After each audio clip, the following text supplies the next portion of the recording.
তো আজকে যে কেকটা তৈরি করছি সেটা পুরোটাই ভিন্ন ধরনের কেক। আজকের কেকটা পুরোটাই একটা বাচ্চাদের কেক, কেননা যে বাচ্চারা যে কেকগুলো পছন্দ করে সেই কেকটাই আজকে বানাতে চলেছি। তো নমস্কার, কেমন আছেন আপনারা? আশা করি সবাই ভালো আছেন। যারা চ্যানেলটাকে সাবস্ক্রাইব করেননি তারা অবশ্যই চ্যানেলটাকে সাবস্ক্রাইব করে নিন। চলো শুরু করি আজকের যে কেকটা, সেই কেকটার সম্পর্কে কিছু জেনে নিই। তো আজকের যে কেকটা সেটা একটা বেবি শাওয়ার কেক। ছোট্ট বাচ্চাদের যে কেকগুলো হয় সেটা পিঙ্ক অ্যান্ড ব্লু শেডিং হবে, কেননা এই কেকগুলো সচরাচর বানানো হয় যে বাচ্চা আগমনের আগে, যে বাচ্চা জন্ম নেওয়ার আগে যে কেকটা তৈরি হয়।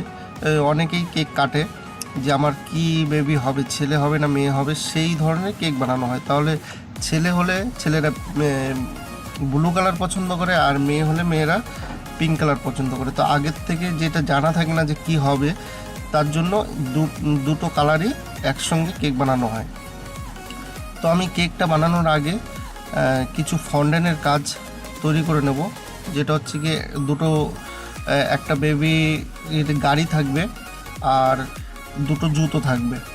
তো কাস্টমারের রিকোয়ারমেন্ট আছে যে এই ধরনের কেক বানাতে হবে, তো সেই ধরনের কেকই বানাচ্ছি।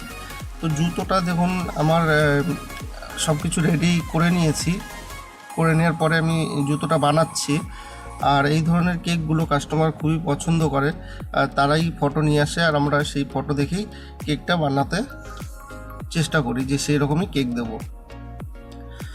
আর জুতোগুলো বানানোর পরে যে আমি গাড়িটা বানাবো, তো সেইটাও মানে বেবি শাওয়ারের মধ্যেই আসে। তো কেমন লাগছে ভিডিওটা আপনারা কমেন্টে জানাবেন, আর আগে কি ভিডিও চান সেটাও কমেন্টে জানাবেন। আপনারা অবশ্যই ফন্ডেন্টের কাজগুলো কেক বানানোর আগেই রেডি করে নেবেন, কেননা না হলে ফন্ডেন্টটা নোংরা হয়ে যাবে। কেক বানাতে গেলে কালো কিংবা অন্যরকম কালার লেগে যাবে, ওই জন্য ফন্ডেন্টটা আগে রেডি করে নেবেন। তো জুতোটা কীরকম লাগছে আপনারা অবশ্যই কমেন্টে জানাবেন। জুতোটা ফুল রেডি করলে অবশ্যই হয়তো ভালো লাগবে। তো এখন আমি জুতোটা আমার পুরো কমপ্লিট হয়ে গেছে অলমোস্ট। এখন আমি উপরের যেই ফিতেগুলো সেগুলো বেঁধে দেবো। তো পুরো ভিডিওটা দেখতে থাকুন, আশা করি আপনাদের ভালো লাগবে।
তো আমার রেডি হয়ে গেছে। এখন আমি কেকটা সাজিয়ে নিই।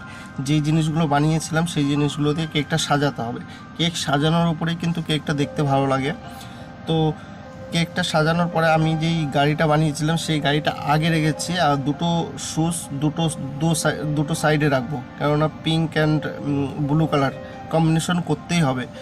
তো দুটো সাইডে আমি দুটো শুজ রেখে দিয়েছি, আর সাইডে যেই ড্রেসগুলো আমি বানিয়েছিলাম সেই ড্রেসগুলো লাগিয়ে দিয়েছি, আর দু সাইডে সক্স দিয়ে দিতে হবে। তো এই কেকগুলো বানাতে কিন্তু অনেকটা টাইম লাগে, আর যেগুলো দেখতে কিন্তু অনেকটাই সুন্দর লাগে। তো আপনাদের কীরকম লাগছে কেকটা অবশ্যই কমেন্ট করে জানাবেন। আর এখন আমার দেখুন পুরো কেকটাই রেডি হয়ে গেছে, আর ওপরে কিছু বটন আমি অ্যাড করে দেবো, কারণ কেকটা একটু খালি খালি লাগলে একটু অন্যরকম দেখা যাবে। তো দেখুন আমি আপনাদের পুরো কেকটা দেখাচ্ছি সামনের থেকে। তো দেখুন সামনের থেকে কতটা ভালো লাগছে। আর এই ফন্ডেন্টের কাজগুলো কিন্তু অনেকটাই হেভি হয়। আপনারা যখন ফন্ডেন্টের কাজগুলো করবেন তখন দেখে দেখে করবেন, কেননা এই ফন্ডেন্টগুলো ছুঁতে গেলে কিন্তু গলে যায়। তো সেই হিসাবেই এইগুলো টেম্পারেচার ধরে রাখতে হয়। তো কেমন লাগছে ভিডিওটা আপনারা অবশ্যই কমেন্টে জানাবেন। আর পুরো ভিডিওটা ওয়াচ করার জন্য আপনাদের অসংখ্য ধন্যবাদ। ভালো থাকবেন, সুস্থ থাকবেন। আর ভিডিওটা ভালো লাগলে অবশ্যই কমেন্ট করবেন নেক্সট ভিডিওতে আপনাদের কি